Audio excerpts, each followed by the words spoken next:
Look at the valley, everyone. It's all sacrilege, but they want to desecrate our beautiful valley and build houses. Build more houses. I'm not being funny, but there's always loads of car crashes, too much congestion, not always very busy. And we're going to want to build more houses on our beautiful, beautiful.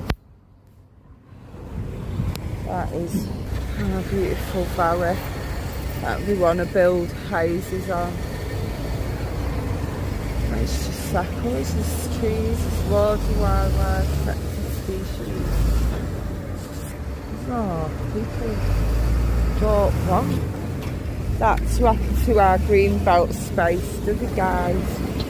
Me and Teddy Bedlam, we strongly about it.